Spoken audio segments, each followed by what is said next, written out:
जय सिया राम, जय हनुमान। क्या आप जानते हैं कि हनुमान जी की सर्वप्रथम स्तुति किसने की थी? मतलब हनुमान जी का सर्वप्रथम पूजा किसने किया था?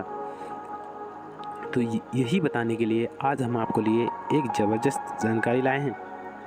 हनुमान जी की प्रार्थना में तुलसीदास जी ने हनुमान चालीसा, बजरंग बाण, हनुमान बहुक आदि अनेक स्तोत्र लिखे, लेकिन हनुमान जी की पहली स्तुति किसने की? तुलसीदास जी के पहले भी कई संतों और साधुओं ने हनुमान जी की श्रद्धा में स्तुति लिखी है, लेकिन क्या आप जानते हैं सबसे पहले हनुमान जी की स्तुति किसने की थी? जानकारी आपको बताते हैं कि जब भगवान श्री हनुमान जी लंका का दहन कर रहे थे, तब उन्होंने अशोक वाटिका को इसलिए नहीं जलाया क्योंकि वहाँ माँ सीता जी को रखा गया था। दूसरी ओर उन्होंने विभीषण का भवन इसलिए नहीं जलाया क्योंकि विभीषण के भवन के द्वार पर तुलसी जी का पौधा था। भगवान विष्णु का पवन चिन्ह, शंख, चक्र और गदा भी बना हुआ था। सबसे सुखद तो ये कि उनके घर के ऊपर प्रभु श्री राम का नाम अंकित था। ये देखकर हनुमान जी मोहित हो उठे और उनके भवन को नहीं जलाया। विभीषण के शरण याचना करने पर सुग्रीव ने श्री राम से उसे शत्रु का भाई व दुष्ट बताकर उनके प्रति आशंका प्रकट की और उसे पकड़कर दंड देने का सुझाव दिया। हनुमान जी ने उन्हें दुष्ट की बजाय शिष्ट बताकर शरणागति देने की वकालत की।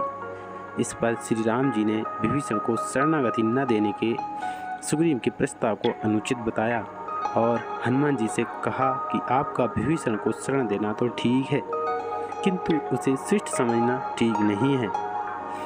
इस पर भगवान श्री हनुमान जी ने कहा कि आप लोग विभीषण को ही देखकर अपना विचार प्रकट कर रहे हैं, लेकिन मेरी ओर से भी तो देखो, मैं क्यों और क्या चाहता हूँ। फिर कुछ देर हनुमान जी ने रुक कर कहा, जो एक बार विनीत भाव से मेरी शरण की याचना करता है और कहता है मैं तेरा हूँ, हे प्रभु मैं तेरा हूँ, उसे मैं अभय दान प्रदान कर देता हूँ। ये मेरा व्रत है, इसलिए विभीषण को अवश्य शरण दी जानी चाहिए।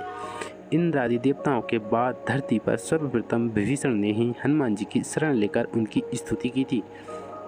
विभीषण को भी हनुमान जी की तरह चिरंजीवी होने का वरदान मिला है।